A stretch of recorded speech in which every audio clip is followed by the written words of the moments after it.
This is a publication of the Hopkins County Republican Women's Organization from February 13th, 2024.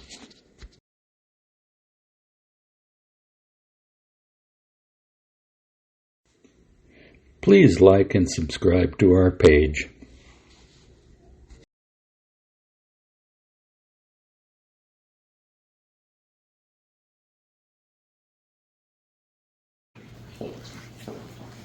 Convention process is a three-tier, or in Texas, a three-tier process. The first tier is the precinct conventions, second tier is the county convention, third tier is the state convention. It all starts at the precinct convention, which in our case will be March the 9th. It'll be at our headquarters, 1230 South Broadway, 9 a.m. Regardless of what precinct you're in, I'll have things set up where you will have your little area. You may get there, you may be the only person there. If you are, you can hold a precinct convention. There's no such thing as quorum, because as long as there's one there, you have quorum on precinct conventions. And you can also bring with you, if you're the only one there, if you have letters from other people in your precinct that want to be delegates at the county convention, they can give you a letter asking to be a delegate. And if your precinct has enough allotment, because each precinct's allotted so many people, you can enter them into your records as a delegate at the county convention, then they can be in the county convention. To be eligible, you've got to be a registered voter. You've got to have either voted in the primary, or you sign an oath of allegiance to the Republican Party, and you cannot have voted in the Democrat or in any other party's primary in that year. Purpose of the delegate, purpose of conventions, primarily are to elect people to go to the next convention. But also the conventions at the tier 1 and 2. Tier 1 is where you also, not only do you elect people to go to your county conventions, you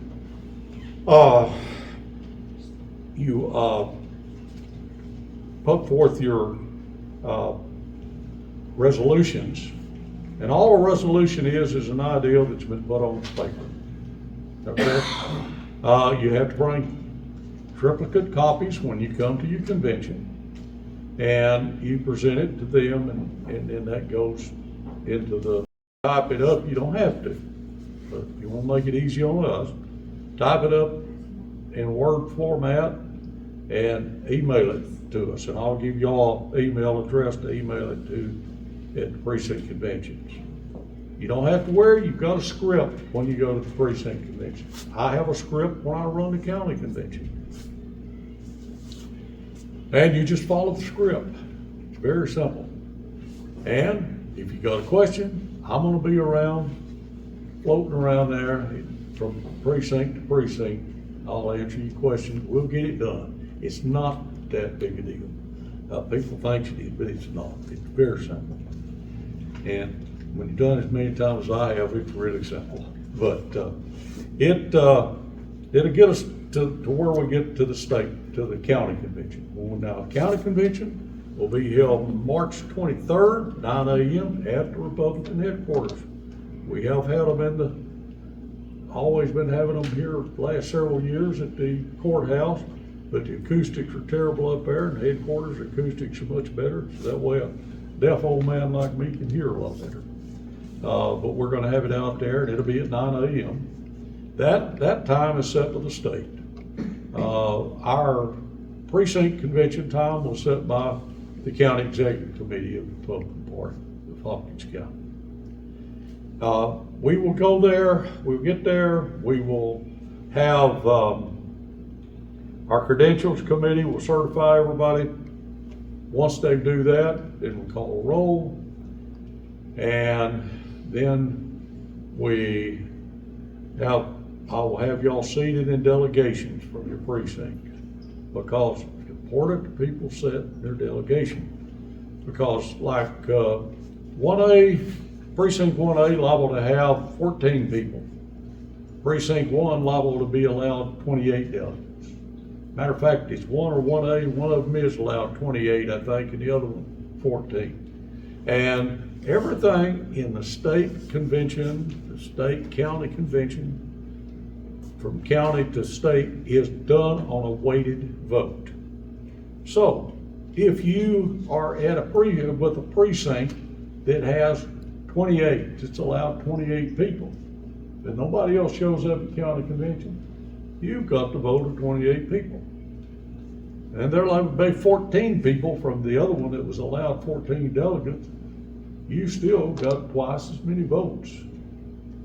Matter of fact, I won the on the state executive committee. I won it not on popular votes. I won it on, you might say, electoral votes. I won it on the weighted votes. When you go running for those positions, you have to run thinking weighted votes and actual votes. And I tried to run a weighted vote campaign, and it worked. But anyhow, now when you go into a congressional district caucus, it's a one person, one vote. So it's real important if you do go to the state caucus, that they call for a caucus, because what we do is we send everybody a text, have a group text. We need to be in room 1404 at 4:15 for caucus. Y'all need to be there. And because like I said, it's one person, one vote. In the other caucuses, it's important you be there to be part of the process. But as long as I've got myself there, I can vote for us if I have to. I'd much rather have the full delegation there.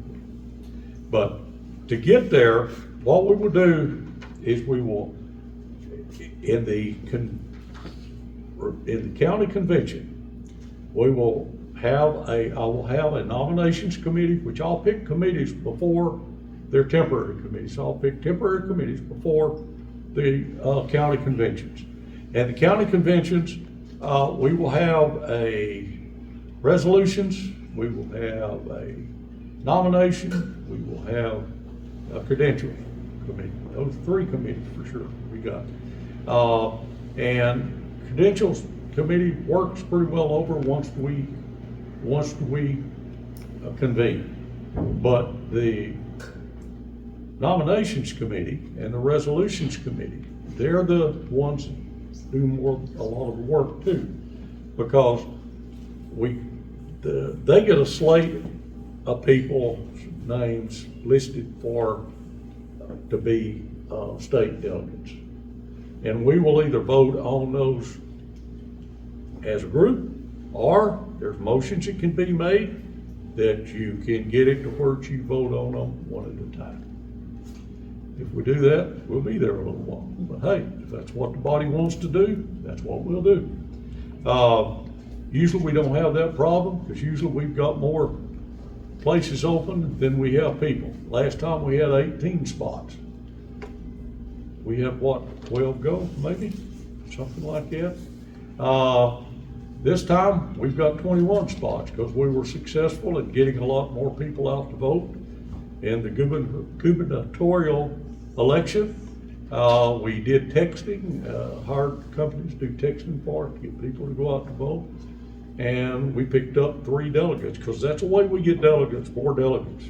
We could have, if we could get everybody in the county to vote and vote for our governor, vote for the Republican governor, that is, well then when we went to the Republican convention, we would be massive. We'd have as many votes as Smith County or somebody like that, you know.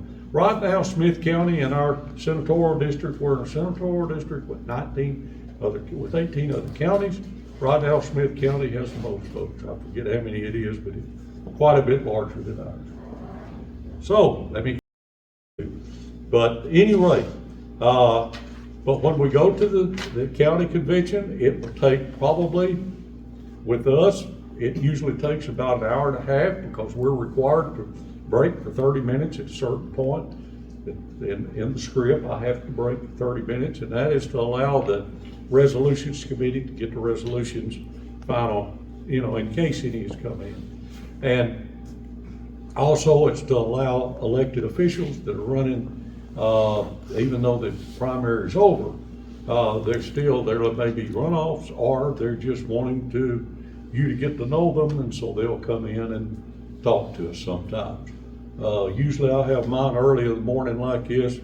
Usually we're not bothered with them, but sometimes they show up, and if they do, I have to let them speak.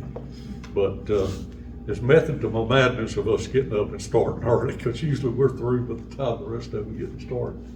But anyhow, it is a very easy process, but the important thing is to show up at the precinct convention. It all starts there. You go to your precinct convention, you take if you want to do resolutions, you do resolutions. And like I said, there's scripts that are available, they'll be available. And you may think you sound like a dummy, but you're sitting over there reading to yourself, basically aloud. I nominate Donnie Wisenbaker to be permanent chairman of Precinct 1A. Is there any more nominations? Here are no other nominations. The nominations close. Since there's no one else nominated but Donnie Wisenbaker, he is elected unanimously. And he go on through. I mean, it's just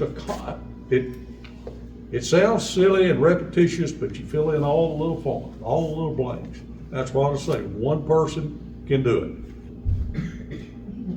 All I can say is if you don't do it right, you stand to be challenged, and it'd be the decade to spend the money that it costs to go to San Antonio, spend 2 or 3 nights there, and you get down there, you find out that they've been challenged and you have to fight it. If you hadn't done it right, they are going to kick you out. So basically, that's it on the state level, on the county precinct and county level, because they want the people to vote. You're pledged to vote, but a pledge, it's sort of like when you're an elector. I've been honored to be the elector for our congressional district. You swear that you will vote, but there have been people that are electors that will go and they won't vote the way they're supposed to.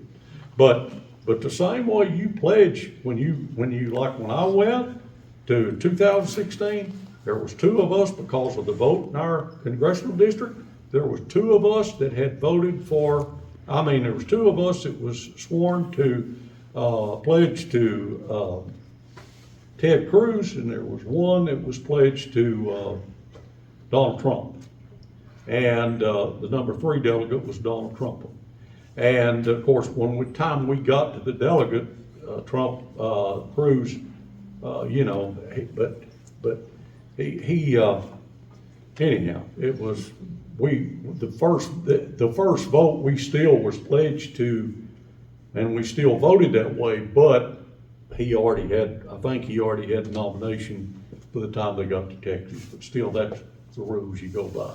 After the first vote though, after the first one, then you're free to vote for whomever you want to vote for. And so that's another reason why that they want to know who they're sending up there.